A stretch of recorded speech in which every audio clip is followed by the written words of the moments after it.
Baik, puji dan syukur atas kehadiran Tuhan Yang Maha Kuasa, mana saya bisa menyelesaikan makalah ini yang berjudul Pengolahan Semi Basah atau IMF. Perkenalkan, nama saya Harfun Jagete, Prodi Teknologi Hasil Pertanian BP 18 dari Fakultas Pertanian Eka Sakti. Baik, kali ini isi yang saya ambil dari jurnal ini adalah pembuatan dodol dari buah dengen. Baik, saya akan membahas satu persatu, yaitu dari makalah yang saya buat. Yang pertama yaitu masuk pendahuluan atau latar belakang. Buah-buahan umumnya merupakan bahan pangan sumber vitamin C. Seperti halnya dengan buah dengen, lebih dari 84% vitamin C. Buah dengen mempunyai rasa agak asam serta mengandung lebih dari 84 sari vitamin C. Proses pengolahan buah dengen menjadi sebuah produk mendapat dukungan dari pemerintah setempat karena buah dengen tersebut tidak mendapatkan perhatian dari masyarakat setempat diolah menjadi sebuah produk. Dodol merupakan produk olahan yang telah lama dikenal oleh kalangan masyarakat. Selanjutnya masuk bagian B, itu rumusan masalah. Beberapa masalah yang dikemukakan pada latar belakang di atas belum diketahuinya teknologi pengolahan mengenai buah dengen oleh masyarakat sekitar. Selanjutnya masuk bagian C, yaitu tujuan dan kegunaan. Penelitian ini bertujuan untuk mengetahui proses pembuatan dodol dari buah dengen dan untuk mengetahui formulasi penambahan tepung beras ketan dan gula pembuatan dodol. Selanjutnya masuk pada tinjauan pustaka. A. Buah dengen atau Dilenia eratatun. Dengen adalah tumbuhan endemik yang berasal dari Malili. Ciri-ciri khas dari buah dengen yaitu berbentuk mahkota berwarna kuning dan setengah mirip telinga bila dibelah dengan helaian buahnya. Buah dengen adalah tanaman asli dari Asia Tenggara. Buah ini termasuk tumbuhan yang bisa hidup bertahun-tahun. Habitat pohon buah dengen adalah hutan.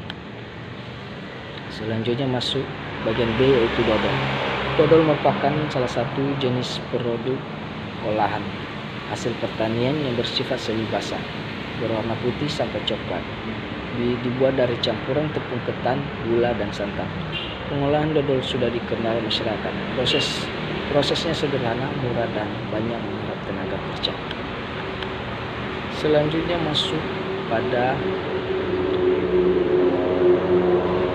bagian C, yaitu bahan tambahan. A. Tepung beras ketan atau Oryza sativa glutinous. Beras ketan atau Oryza sativa glutinous termasuk serealia yang kaya akan karbohidrat sehingga dapat digunakan sebagai bahan makanan pokok manusia, pakan ternak, dan industri yang menggunakan karbohidrat sebagai bahan bakunya. Selanjutnya masuk pada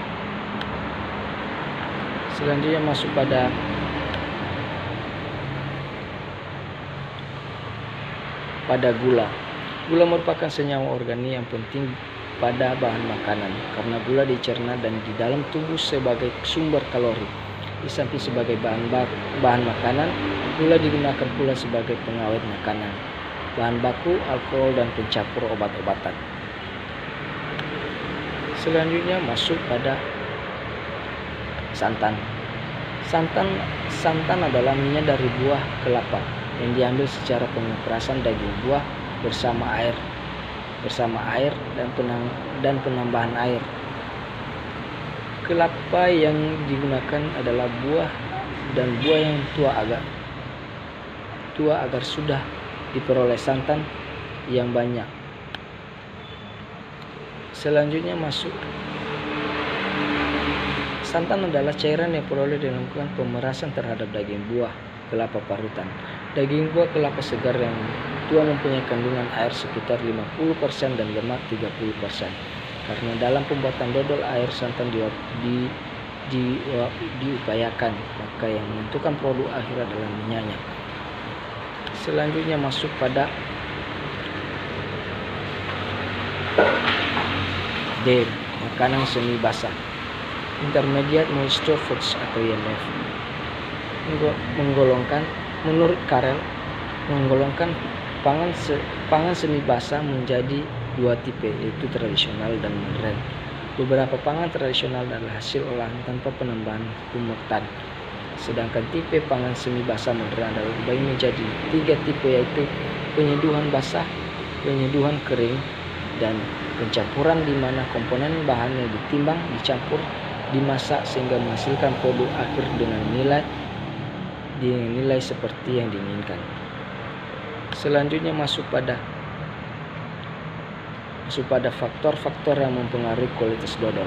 Menurut Idrus, faktor yang mempengaruhi kualitas dodol yaitu 1. Penimbangan bahan proses, 2. Kualitas bahan dan penggunaan, 3.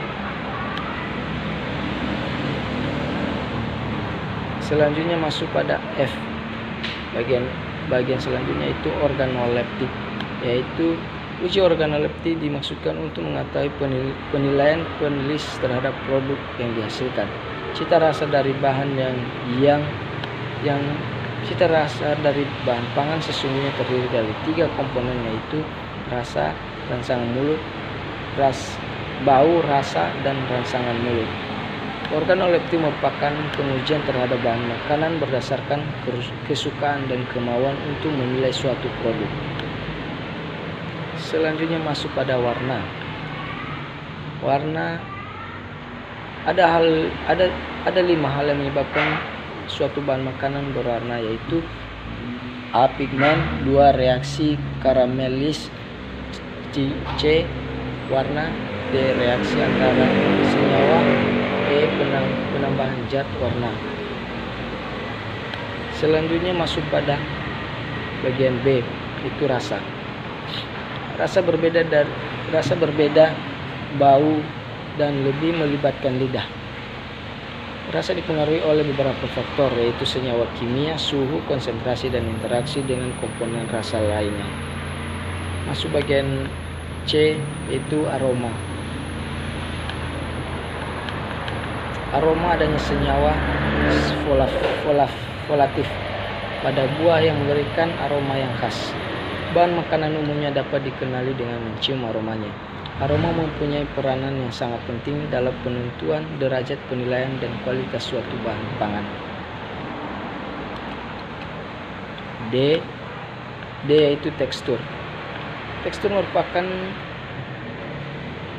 segi penting dari mutu makanan, kadang-kadang lebih penting dari bau, rasa, dan aroma. Selanjutnya masuk pada kadar air. Penetapan standar mutu kadar air berhubungan dengan daya simpanan produk itu sendiri. Kadar air yang tinggi mempengaruhi keawetan bahan pangan dan memperpendek umur simpan, serta memudahkan tumbuhnya mikroorganisme karena menjadi media yang baik untuk tempat hidupnya. Selanjutnya masuk pada H, yaitu kadar lemak. Lemak terdapat hampir pada semua bahan pangan dengan kandungan yang berbeda-beda, tetapi lemak seringkali ditambahkan dengan sengaja ke dalam bahan makanan dalam berbagai tujuan. Selanjutnya masuk pada metode penelitian. Adapun dari metode penelitian yaitu yang pertama A. Waktu dan tempat, B. Alat dan bahan, C.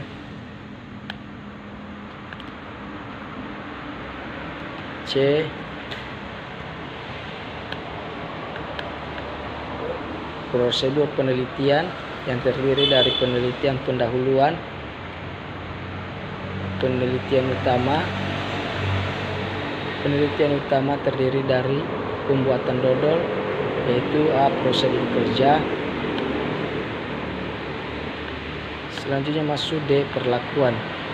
Perlakuan yang diberikan pada pembuatan dodol buah dengen ini adalah sebagai berikut, yaitu buah dengen, tepung ketan, gula, gula ketan, dan gula merah. Selanjutnya masuk pada pengamatan. Bagian D yaitu perlakuan. Bagian E pengamatan, yang terdiri dari analisis kadar air, uji kadar air lemak. Selanjutnya masuk pada nomor 3 yaitu uji organoleptik. Pada penelitian ini dilakukan juga uji organoleptik yang meliputi warna, aroma, rasa, dan tekstur terhadap dodol dengan yang dihasilkan metode hedonik. Selanjutnya masuk pada pengolahan data. Data yang diperoleh dari penelitian ini diolah menggunakan metode eksperimen rancangan acak dengan RAL dengan variabel 3 kali ulang. Selanjutnya masuk pada hasil dan pembahasan. Penelitian pendahuluan. Penelitian pendahuluan dilakukan untuk menentukan konsentrasi tepung beras, ketan, dan gula merah yang akan digunakan dalam pembuatan dodol. Selanjutnya masuk kadar air. Pengujian kadar air dimaksudkan untuk mengetahui total air yang terkandung dalam dodol dengan penambahan tepung beras, ketan, dan gula merah. Selanjutnya masuk pada nomor 2 yaitu kadar lemak. Minyak atau santan perlu ditambahkan dalam makanan seperti pembuatan dodol karena mengandung energi yang tinggi. Selanjutnya masuk pada bagian B yaitu uji organoleptik. Yang pertama warna, yang kedua rasa, yang ketiga aroma, dan yang keempat adalah tekstur. Selanjutnya masuk kesimpulan dan saran. Kesimpulan penelitian ini adalah sebagai berikut. Yang pertama, proses pembuatan dodol. 2, kadar air dan kadar lemak. 3, uji organoleptik. 4, formulasi penambahan tepung beras ketan. Selanjutnya masuk pada saran. Sebaiknya pada penelitian selanjutnya dilakukan penelitian penyimpanan dan pengemasan dodol dengan untuk mengetahui daya simpan dan perubahan mutu. Terakhir, daftar pustaka.